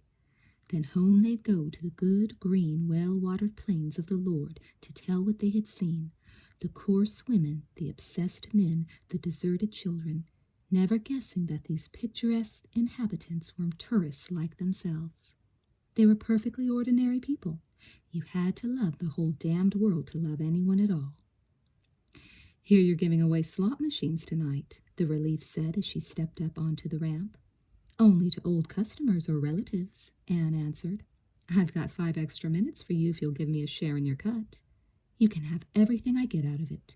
Sold. Take your time. Thanks. Anne passed Silver on her way to her floor locker. You didn't have to do it, Silver said in a quiet, conspiratorial tone. Joe and I don't even want one. It would ruin the high-class decor of my living room. It's the thought that counts, Anne answered. Don't worry about it, love. No, Anne agreed tiredly. It was hard to get through the crowd. Anne moved both cautiously and impatiently, trying to protect her money and her painful back. Once free of the weight of her apron, Anne felt no more than a slight physical relief. She wished she did not wear a uniform and could for a few minutes disappear into the crowd, talk with or stand silent with, feel with these people who had suddenly become the enemy. But her white 10-gallon hat and her frontier clothes made it impossible. She was even branded with a name. She had no hope of anonymity. At the bar, drinking tomato juice, she wondered if she was being watched. It was ridiculous. Just because a couple of sharp professional crooks had taken advantage of her, she didn't need to get a third-rate case of paranoia over it. She must relax, think of something else. If she decided to go home tonight with Silver, she should call Evelyn. She did not have time. She had to get back. Again on duty, Anne put her mind to the problem of the night. She had not said definitely that she would have a drink with Evelyn. She would be asleep. Or Anne could tell Silver that she had to go home and would meet her tomorrow. But it was Silver's last free weekend, and Anne was not at all sure she wanted to go home to Evelyn. Change. God, they could take a whole row of slot machines and she wouldn't notice. She must concentrate, not on Evelyn, not on the negative nature of the universe, not even on this peculiar human population, but on money, machines, and mirrors. The noise raged up at her, filling her head with a pounding, useful emptiness. Anne checked out her apron at 3:15, but she was not allowed to leave until she had answered more questions and signed a statement. Silver was waiting for her in the employees' lounge. "Well, how does it feel to be a big-time gangster?" "Lousy," Anne said. She was too tired and discouraged to joke. "It's not important," Silver said, trying to comfort her. "They just make a big thing of it. Do you remember the time that drunk unscrewed the money box on my blackjack table? They asked me how long I'd known the guy. When I told them he was my manager, they put it in the statement and asked me to sign it. Jesus, it's their job to keep the slot machines and money boxes screwed in, not ours. Just screw them." "Yeah," Anne said. "Do you want to go back to your place?" "I don't know, Sil. I don't know what I want to do." "You need a drink." Anne lay on her stomach on the carpet in Silver's living room, silent, playing with the ice in her glass. Silver was finishing a T-bone steak she had cooked for herself. "You know, Hiram O is going to survive the loss." "Sure, I know. It just made me feel funny, as if the whole crowd was, I don't know. Do you ever get tired of it? Do you ever wonder why you work there? Do you ever think about it?" "Not much. You think too much." "I remember once I found moths in my closet, holes in everything. Everywhere I went I kept thinking of those moths, eating away there in the dark. I couldn't stop thinking about them." "What's eating at you now?"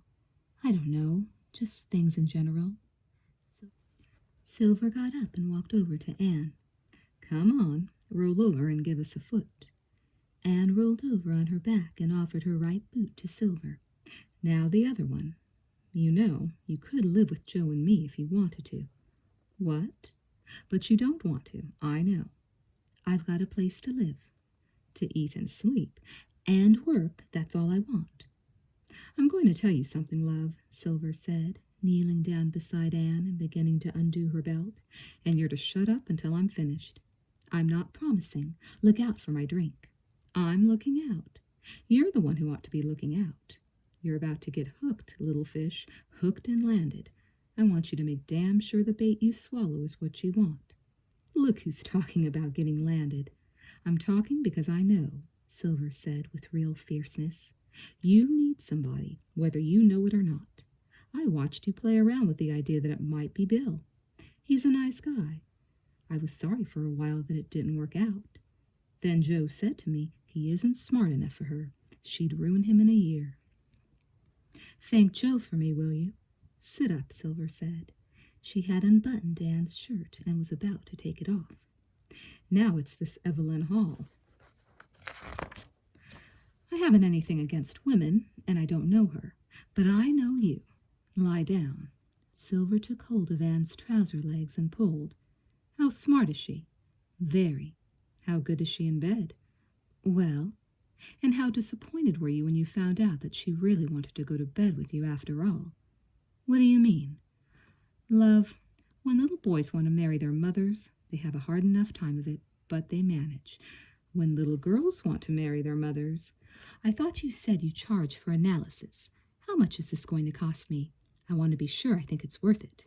Fierce, Silver said softly, very fierce. If you want a woman, have a woman, but remember you're a woman. You need some manhandling. How many women do you know who can? One, Anne said, letting her body go with a strange reluctance, almost like grief, desire answering skill, will answering love, without really wanting to. They slept until afternoon, and Silver would not be hurried with cooking or eating. Then she had to dress herself for the occasion of shopping in Hollywood blonde lavender, Cinderella slippers on her long, tan feet. Anne watched her put on her jewelry. She decorated herself as Frances decorated a Christmas tree, hanging great, bright ornaments everywhere. Finally she turned to Anne for approval, the clattering of metal on metal like a muted nickel jackpot payoff. You're marvelous, Anne said. Got up like a common whore, Silver answered, mimicking an unknown, ideal female enemy. I wonder if I ought to take time to change. I'm certainly not going to go into Magnan's with you looking like that. All right, but we better hurry. I'll put my clothes in the car. We can eat downtown and change at the club. It was well after 2 when they arrived at Anne's house. Are you coming in with me? I am, Silver said, exaggerating a real determination. But Anne, in her own preoccupation with meeting Evelyn, did not realize until she was introducing them in the upstairs hall that Silver had, of course, had a real female enemy in mind. There was a moment of tension in which Silver seemed to hesitate between the extremes of hauteur and crudity, in which Evelyn recovered from a shock her expression serenely concealed. I'd better change, Anne said. Come in and have a cigarette with me, Silver, while you wait. Thanks. Don't be long, Anne. It was something between an assertion of possessiveness and a plea. Anne understood Silver's uncertainty in the use of her name. She had not called Anne by name more than 3 or 4 times in 4 years they had known each other. Anne turned away at once, grateful not to have to cope, but she would certainly not take long. The sooner she got Silver away from Evelyn, the better. Even in 10 minutes, Silver could do irreparable damage, but perhaps it was just as well. Evelyn had wanted to know what kind of world Anne lived in. Now she would find out. Anne reached into her closet for something to wear that would not be a comment on Silver's garishness. She chose an apricot cotton she had bought to please Bill. Silver had also been delighted with it. I like that new plunging waistline. Then she put on earrings, which she hardly ever wore, and a bracelet and a ring. Got up like a common whore, she murmured, but as she glanced at herself in the mirror, she caught in her own eyes the same look of critical hopefulness that she had seen in Silver's. Have your cake and eat it. That's what you want. She hurried down the stairs, apprehensive about what might already have happened. All set, she said, looking quickly at Evelyn. Evelyn's coming with us, Silver said. Are you? It sounded like fun. She's promised to come to the wedding, too. We can pick out your dress today. My dress? I have to buy you a dress, Silver said, almost reproachfully. I'm going to be in champagne. Evelyn and I have decided you should be in caviar. Black? Anne asked, or red caviar? Pewter, Evelyn said quietly, the color of your eyes. Won't it be a little dreary? Anne protested, fighting down the same ridiculous tenderness that had threatened her so often in the last weeks. Subtle, Silver corrected. Are we ready? They went out together, stopping only for a moment to explain to Frances that they would not be back for dinner. Did you get the wedding invitation? Silver asked. I did, Frances answered. I'll be there. Anne and Evelyn had already started out the door. I'm sorry about last night. It was too late to call. It's all right. Will you be home tonight? I don't know, Anne said, and before she could say anything more, Silver had joined them. When they got to Magnan's, Silver and Evelyn approached the clerk together. Silver, in her role as bride-to-be, mixed earnestness with comedy, vulgarity with parody. Evelyn, quick-eyed and quiet, defined the range of Silver's taste and confined herself to it with tact and good humor. As Anne watched them, she still felt tentatively protective of Silver, whose gaucheness made her seem suddenly very much younger and more vulnerable. In a way, though her makeup revealed rather than concealed the hard uses she had put herself to, she did actually look 5 years younger than Evelyn. For Evelyn had let her hair begin to gray, and her aristocratic bones and candid intelligence gave her face an authority and quietness that is always associated with age. Anne studied Evelyn for any faint sign of condescension. Was it there in the way she seemed to keep Silver from any outburst of graphic appreciation when Anne tried on a dress too tight for her? Was it there in Evelyn's almost uncanny ability to reassure Silver at the very moment she was discouraging her from making a choice in outrageously bad taste? If she was condescending, Silver obviously did not feel it. Anne had rarely seen her so wholehearted in an effort to please anyone, and in her own eyes, Silver felt she was succeeding, for she grew less assertive and more genuinely good-humored every moment. When Anne had tried on all the dresses Silver and Evelyn had selected, they had found nothing that really pleased them. "Don't you want to look for yourself?" Anne asked. "No, not now. Let's go to that classy little shop around the corner. I've never been in it." "I can't bear the place," Anne said. "Anyway, everything's outrageously expensive." "You're not paying for this," Silver said. "I am." There was no one else in the shop, and the only clerk was on the phone. "Where do they hide the clothes?" Silver asked, starting over to the closed cupboards. The clerk half turned, alarmed, as if she expected a raid. Evelyn touched Silver's arm and nodded to his settee. The clerk turned back to her hushed conversation, reassured but still uncertain. "This reminds me of the female trade," Silver said suspiciously. She would not sit down with Evelyn, but stood looking around. "You know that corset shop on West 2nd they closed about a year ago?" Anne laughed. "I'm not kidding. I'm not letting you in that dressing room alone." "Don't worry," Anne said, grinning. "I'd scream." "A cigarette?" Evelyn said. "No, thanks. Is this really on the level?" "I think so," Evelyn said, amused. "I'm sorry to keep you waiting," the clerk said to Evelyn, ignoring Silver and Anne. "May I help you?" "I hope so," Evelyn said, her dignity suddenly cool. "Miss Childs is looking for an afternoon dress." She nodded to Anne as she spoke, suggesting the color and material. "Size 12?" the clerk asked, her eyes never seeming to have looked anywhere but at Anne's face. "Usually," Anne answered. "Won't you sit down?" the clerk suggested to Silver, her tone subdued to politeness by Evelyn's manner. "I'll bring a chair for you, madame," she said to Anne, "and then I'll show you what we have."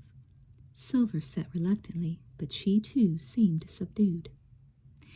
"If it isn't on the level," Evelyn said, picking up Silver's phrase and suspicious tone, "I'll bet they're losing money." Silver relaxed into a guffaw of laughter. Anne looked down at Evelyn with surprised admiration. Then their attention was directed to the clerk, who had brought out 3 dresses. "That's the one," Silver said immediately. "Exactly," Evelyn agreed. "Hadn't I better try it on?" Anne asked. "I suppose so," Silver said, arching her invented eyebrow. Anne in the dressing room had an almost overpowering desire to scream. It was an hilarity that came from a need to do something with the tense energy the afternoon had created in her. She felt reckless and uncertain. The dress, paler in color than she had imagined, was like smoke or moonlight, and, though the folds of material were decorous, only softly suggestive. The effect was of something transitory that at any moment might simply be cast aside. It was a magnificent whim. To model it properly, she should step out in it and then step out of it in one free, exalting gesture. Only her conventional underwear really prevented her. How sad it was that madness was so frail and easily inhibited. She walked out, wistful, to Silver and Evelyn. "My God," Silver said softly. "I think it suits your daughter, don't you?" the clerk said to Evelyn. "She's not my daughter," Evelyn said, her eyes on Anne, her quiet voice so final that the clerk could not even apologize. "It becomes you." "You're almost unbelievable, little fish."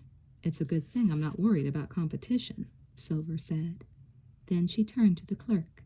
"How much is it?" $150. "I'll write a check." "Sil," Anne began, sobered by the price. "It's worth twice that. Don't argue." "But it's—" "Hush. Go take it off carefully before it disappears all by itself." Anne stood, reluctant to let Silver win the argument. She could buy it herself if Silver wanted her to wear it to the wedding. To let Silver buy it made Anne really uncomfortable. She looked over at Evelyn, but Evelyn would not help her. She had obviously withdrawn from this moment of the afternoon because it had nothing to do with her. Anne went back into the dressing room, the secret hilarity gone, the dress nothing more to her now than an embarrassment.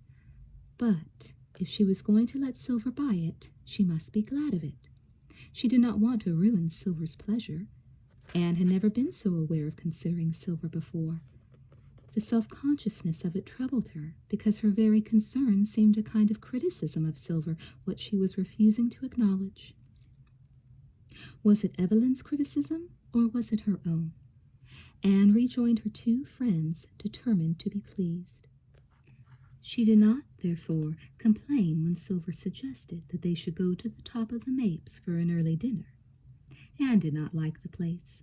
It irritated her to have to thread her way through gaming tables to get to the bar or the dining room, and the noise of the 3 or 4 machines being played got on her nerves. Away from the club, she did not want to have to put up with it. Silver had thought Evelyn should see the view, but the desert and the mountains were as unreal as a picture postcard from here, and the town looked cluttered and dusty and embarrassed about itself. Anne struggled to hide the impatience she felt with the world Silver wanted to show Evelyn. "Why don't you come down to the club with us after dinner?" Silver suggested. "Not tonight, Sil," Anne protested at last. "Tonight's the best night. You haven't seen Frank's club until you've seen it on a Saturday night." "I should get back," Evelyn said. "I've taken off enough time today. I'll come down some other night." "You should have been there last night," Silver said. Anne got up from the table and excused herself. She went into the ladies' room, washed her face with cold water, and ran cold water on her wrists. She did not want to be reminded of last night.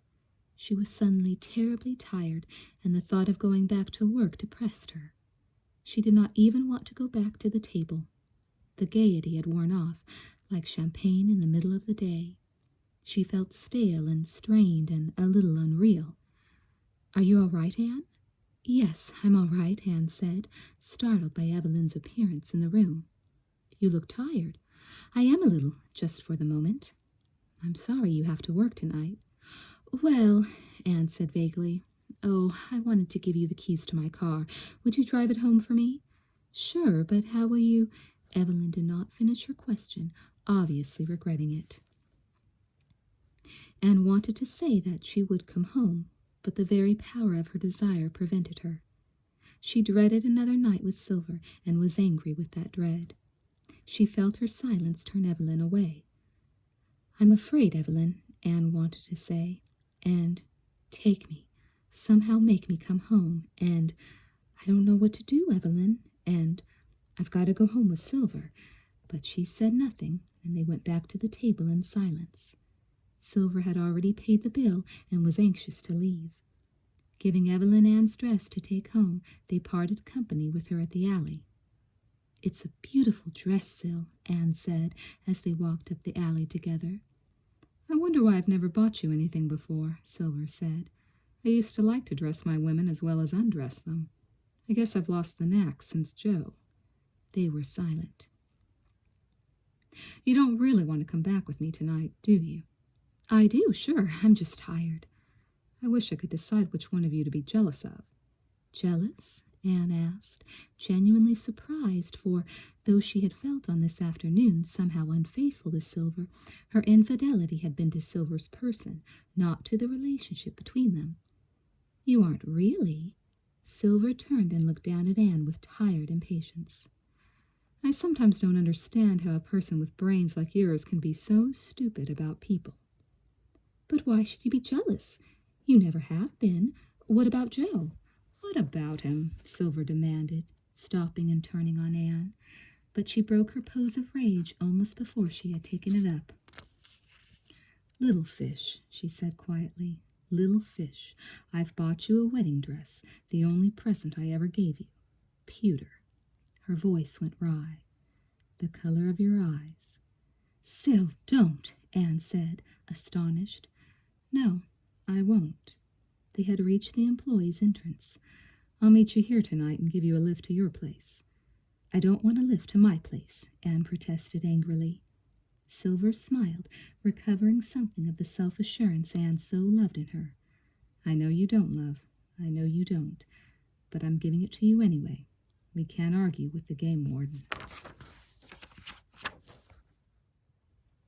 "I don't want to go home, Sil," Anne said, her voice an urgent, tight-throated whisper, so that she would not be overheard by other employees passing by them. "You two taken to the streets?" Joyce asked, coming up behind them. "I didn't recognize you for a minute." "We'd better change," Silver said. "We're late." Anne pulled off her cotton dress and slip, kicked off her shoes, and stood in her bra and pants, taking off her jewelry. "Not bad," Joyce said, standing by her, adjusting the cord on her hat. "I didn't know you were interested," Anne answered lightly. "I'm not," Joyce said, "just curious." Anne turned quickly to the locker and took out her shirt. "Anne, I'm just kidding around." Anne did not trust her voice to answer. She buttoned her shirt roughly and reached for her trousers. "Then you do mind," Joyce said. Anne could not distinguish between concern and malice. "Get off my back," she said tightly, "and stay off." When she turned around, Joyce had gone. Anne took her hat and apron and hurried up the stairs. She was late, and the crowd that confronted her when she pushed open the door would neither take her in nor let her through. She hesitated for a moment in the deadly cold air, in the brain-splitting noise. Then she stepped into that wall of human flesh, using her elbows and the heels of her boots to cut a way through. At 3:30, when she walked out of the door, she had no idea how the hours had passed. Only her legs and back told her that she had stood and carried the weight for the allotted time. Silver was waiting. "Lose anything tonight?" she asked amiably. "Nothing but my mind," Anne said. "I had a rare time," Silver said. "A slightly stoned man of God was preaching to the dollar machines.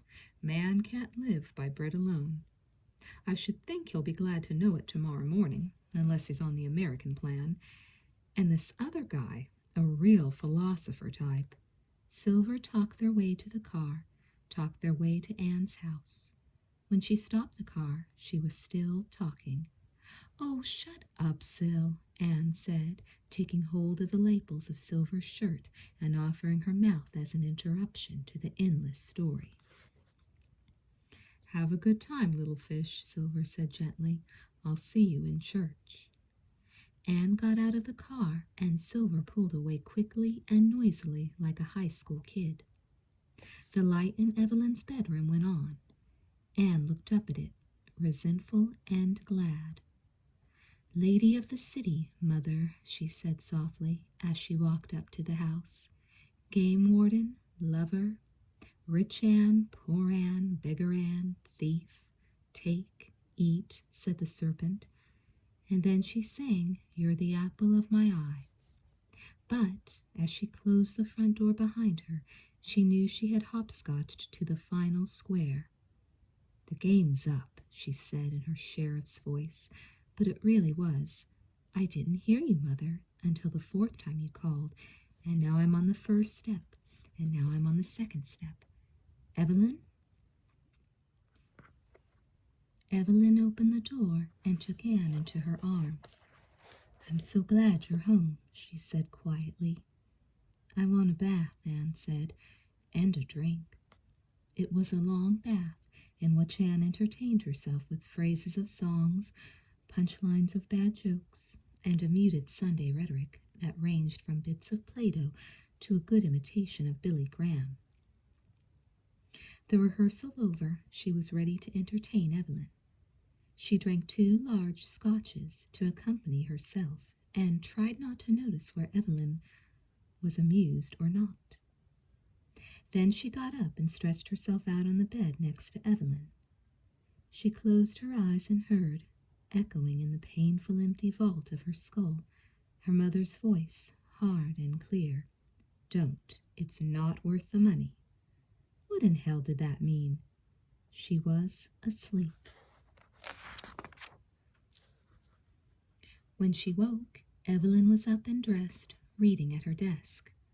Frances, Anne said. Good morning, my darling. It's all right. I told her you'd had a couple of drinks with me and fallen asleep. Evelyn got up and walked over to the bed, which is quite true. Did you sleep? Very well, and so did you, except for 1 or 2 initial nightmares. That must have been pleasant for you. It was. You're lovely asleep. But awake? Shy and full of conversation. Interesting conversation, though. You say so little. You don't give me a chance. The minute you stop talking, you're asleep. Talk to me now, Anne said. And I'm not sure that what you say isn't often misleading. Evelyn held Anne's face in her hands gently. Do you always tell such long, irrelevant stories? Probably. There's only one solution, then. I must have you like this, and while you're telling and telling, I can find my own ways about you. But perhaps your body can mislead me, too. Take sudden turnings I only clumsily follow. I want you. In a while, my darling, in a while. You mustn't be impatient. You're hardly awake. Anne turned, the longing of her body straining against the last reluctance of her mind, and she felt Evelyn's tentative, almost casual beginning gradually give way to an authority of love. Anne was held urgently, brought into being, then restrained, caught again, held, until she wanted nothing ungiven, until she wanted nothing, until she came to wonder, not asking any longer, but naming, Evelyn. Yes, darling, you must teach me to do that. Now. No, not now. You must get up and have some breakfast. Evelyn? Little fish, Evelyn said, rumpling Anne's hair, for a moment roughly. It's an odd name for you. Then she got up, took a towel, and left the room. Lady Macbeth, Anne muttered viciously, but it did no good. She could not manage to be quite hurt, quite angry, quite frightened, or quite guilty. All the possibilities of negative emotion were there, however, threatening the stronger single desire which, like the scent of Evelyn's perfume, was personal rather than sexual. She wanted to be with Evelyn. She wanted to know Evelyn. She wanted to be able to love Evelyn, whatever that meant. 6 vague cliches came into Anne's mind, jumblings of prayer book and movie magazine that had to do with fidelity, procreation, and healthy sexual attitudes. And with them came the half-formed cartoons. She got up out of bed. She hadn't lost the battle against tenderness. She had changed sides, and now she faced her really formidable enemies. Line them up, name them, choose among them those to be killed, those to be captured, those to be converted. For if she was to love Evelyn, she would have to fight her own whole damned world, and some of it she could not live without. Anne dressed and went down to get some breakfast. She tried to be as casual with Frances as Evelyn had been. It shouldn't be difficult, because Evelyn had used Anne's own tactics. She had told the truth, but Anne had always used the truth to confound Frances, not to reassure her. "I hear you slept with Evelyn last night," Frances said cheerfully. "Not exactly," Anne wanted to say, but she checked herself. Then, as she watched Frances cracking an egg into the pan, she wondered why she had always kept herself away from Frances. For, conventional and blind as Frances tried to be, she was both intuitive and generous. For a moment, Anne was actually tempted to say something, to ask a straight question. But her habit of isolation was too strong. Instead, she said, "2 eggs, please, Frances," using the stupid, ancient ritual of food that Frances would understand. In her own room, she did not take out her sketchbook. She sat, staring at the empty table, staring at the implications of the decision she seemed to have made. She was going to court Evelyn, not simply her body, but her mind and her heart. Don't. It's not worth the money. Wise advice, perhaps. Odd how clearly she still held her mother's voice in her unconscious, a voice she hadn't heard for 19 years. "And you're one of the enemies I'm going to have to kill." Somehow linked to that broken and grotesquely mended bone of memory was the lust of Anne's body. Her proud sexuality, the range of her experience, and the inventiveness of her skill must all be irrelevant now. If, in making love with Evelyn, her body yearned for obscure intimacies, they must no longer be substitutes for, a defense against, intimacies of person with person. Here was an enemy to be converted. But her real terror was for the world she lived in, that Evelyn did and would continue to find it empty and appalling. Anne could not leave the desert. In her human loneliness, the landscape had become her home, and she found it hard to imagine leaving the club. Already she felt herself threatened with losing the visions she had there, which would mean losing the light she worked by. And her work? She did not know about that. Why must she fight this battle at all? Who was Evelyn to ask it of her? Did she ask it of her? Anne did not know. She asked it of herself. If she did not, she would lose something of herself that seemed terribly important. "I don't even know what it is." Anne's eyes focused for a moment on the children. Perhaps it was something she had already lost along the way of these last 4 years. Old habits of thinking, friends. Her friends had belonged to her father's world. Most of them she had not seen since his death, except by accident. There were 1 or 2 people at the university she still called on very occasionally. There was Kate Buell. She hadn't seen Kate for months. "I want Evelyn to meet Kate Buell," Anne said that evening at the dinner table. "What a good idea," Frances said. "You love Kate, Evelyn." "Who is she?" Evelyn asked. "She'll tell you about herself much better than we can," Walter said. "She never stops talking." "She's an old lady," Anne said. "Her husband was a newspaper man. She's the daughter of a miner, raised in Virginia City. She's lived in Nevada all her life. Why don't I see if I can get her to come out to dinner with us on Thursday evening? She loves to be taken for a drive." If Anne could find enough, recover enough of a world Evelyn could understand and like, the club she went to at night might not be important, a privacy she could keep. But after a night's work there, Anne came home uncertain. The light in Evelyn's room did not go on. She had not asked Anne to wake her, but her door had been left slightly ajar. Anne hesitated, then stepped quietly into the darkness of the room. "Are you awake?" "Yes." "Don't turn on the light." Anne sat down on the edge of the bed and felt Evelyn's hands reach for her shoulders, her neck, her face. Anne leaned down and kissed her. "Really awake? Do you want a cigarette? Can you find them in the dark?" "I think so." Anne touched objects on the bedside table until she located the package, the matches tucked neatly into cellophane. She lit a cigarette, held the match a moment, then shook it out. Here. How are you? I'm not sure, Anne said. Do you want a drink? No. Come to bed, then. Do you want me? Very much. Now. There was no urgency in Anne's own body at first, only the desire to know Evelyn, to discover her desire, to serve it.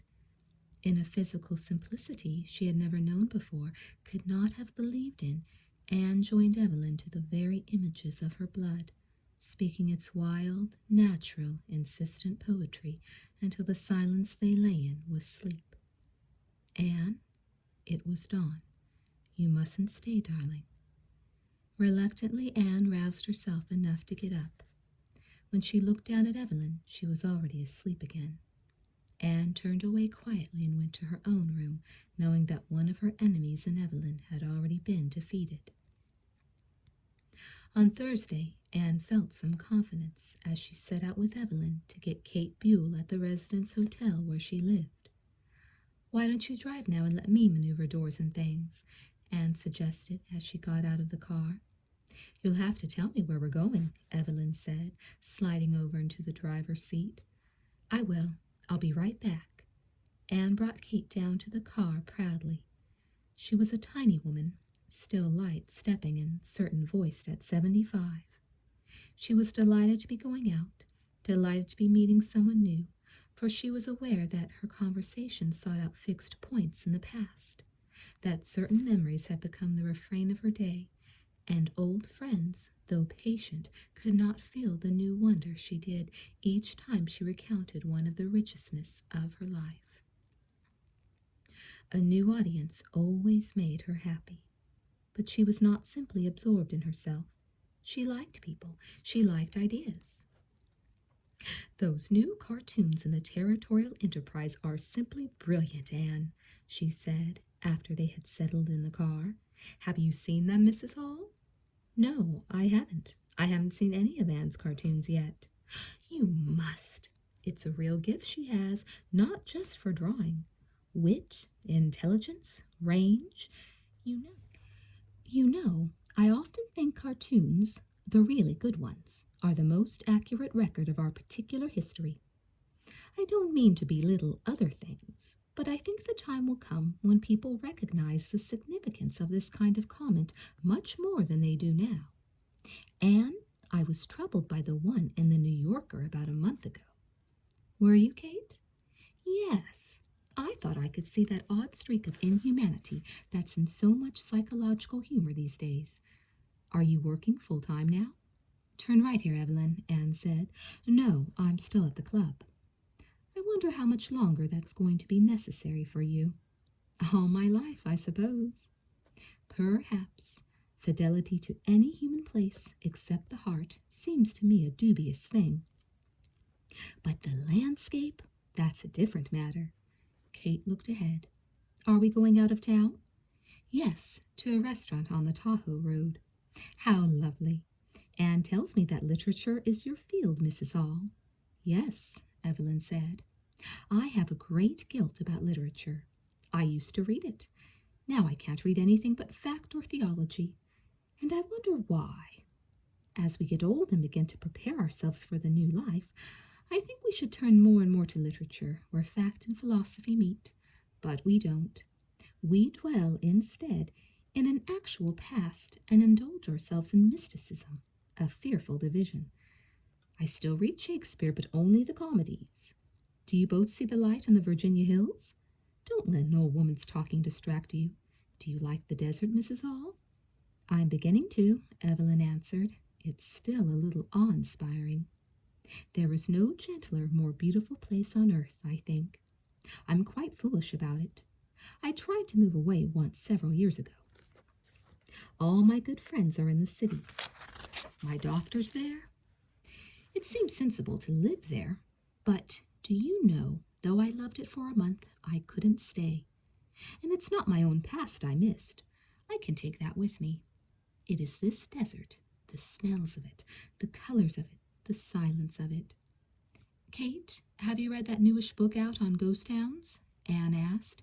"Yes, I have. I bought a copy, something I don't often do nowadays. Have you read it?" "Not yet. Perhaps I should give it to you. Shall I?" "I'd love to borrow it." "No, I'll give it to you. Remind me on the way home so that I don't remember after you've gone and feel embarrassed about my forgetfulness. It is lovely of you to think of me, Anne. I don't get out often enough these days. It's hard to make the effort." Anne directed Evelyn on to the Tahoe road, and they did not drive very far before they came to the restaurant Anne had chosen. It was still some distance to the mountains, but the building stood on a rise of ground that allowed a long, wide view of the desert to the north. "I think this is the place where young Ernie Truell plays the piano," Kate said. "Do you know him, Anne?" "Not really. I know who he is." "Your father knew his father.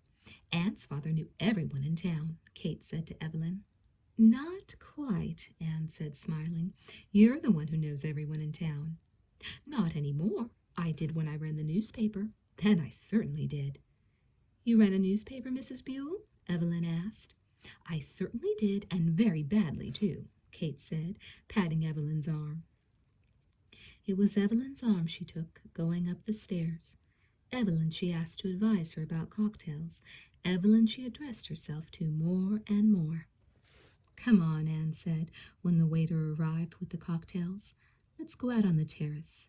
Will you be warm enough, Kate? With a martini, I'll keep both of you warm as well." It was not a large terrace. There were just 3 tables, and they were the only people to come out of doors. Kate stopped in the middle of a story about the newspaper. "Now listen," she said, and surrounding the human stillness she commanded was the total stillness of the desert. "If I lost my sight, if I lost my sense of smell, I would still know where I was." Anne watched Evelyn look out over the near sage into the far space of the evening, the desert already in the shadow of the great mountains, and she hoped she could read in Evelyn's face some new awareness of the freedom and the peace of this still, unpeopled earth. "I must call you Evelyn," Kate said suddenly. "It's such a lovely name. Would it embarrass you to call me Kate? I know I'm an old woman, but everyone I love calls me Kate." "Kate," Evelyn said, smiling down at the old lady. "Of course I'll call you Kate." "There are virtues in being old. Loving, for instance, is a very simple matter. One is no longer afraid of the instincts of the heart. You have one of the loveliest faces I've ever seen, Evelyn. It's like your name, something one wants to say." Anne smiled at Kate's direct delight, at Evelyn's unembarrassed pleasure. She heard Evelyn turn Kate's attention then to the ballads her life had become. Anne had listened to these stories from the time she was a small child. She loved the familiarity of them, and sometimes, under her breath, she spoke with Kate the phrases that had not been altered in 15 years. Her attention never really shifted, but sometimes Kate's voice became the evening stillness, as light as the sound of some night bird. Anne rested. They left the terrace when their dinner was served and went into Ernie Truell's piano playing. Kate had to go over and speak to him at once. Evelyn and Anne went to the table. "Isn't she wonderful?" Anne said. "Yes," Evelyn answered. "Your world is full of wonders." "Your lovely face, like your name," Anne said quietly. "Something one wants to say." Anne drove back along the night road toward the brilliant fragments of light that were Reno. Then she went up with Kate to get the book Kate wanted to give her. "Will you bring Evelyn to see me again before she goes?" Kate asked. "Yes, Kate, soon." As Anne turned away, she felt in Kate's phrase, "before she goes," a sudden urgency. She hurried back to the car, as if a simple moment or two could make a difference. She had so little time. She had already wasted so much of it. "Are you going to show me some of your work?" Evelyn asked as they were driving home. "Yes," Anne said. "Tonight?" "If you like." Anne offered Evelyn first the collection of cartoons she had done for local papers. Most of them were occasional pieces, making use of Nevada history or current events. There were a few protest cartoons directed at the Nevada testing grounds. Evelyn stopped to study one rather careful sketch of an atomic explosion captioned, "And the desert shall rejoice and blossom as the rose." "They're all fairly standard stuff," Anne said. "Are you a pacifist?" "I don't suppose so," Anne said. "I have reactions, moments when I think about changing the nature of the world, but I suppose the only thing you can change is your view of it. Shut one eye, cross them, close them both. Yet you produce protest cartoons. They sell. Oh, I don't mean I don't feel something about them, but cartoons aren't very serious. They're moments in time. They don't last." "Then you don't agree with Kate?" "I like her ideas. Here, this is a collection of stuff I've sold in the big world." Evelyn turned page after page without comment. "Like Kate, you find that streak of inhumanity that's in so much psychological humor these days," Anne said. "The sketching is brilliant. No, it's not that they're inhuman. They're reluctant somehow. Do you know what I mean? A kind of self-conscious satire. Not self-conscious. Oversimplified? It's hard to say. I like individual ones. I don't really know very much about cartoons." "A little cowardly is what they are," Anne said. "Just a little dishonest." She reached for a final book, reluctant as her cartoons were to expose the real vision she had. She had not ever shown Eve's apple to anyone, but she had to show it to Evelyn.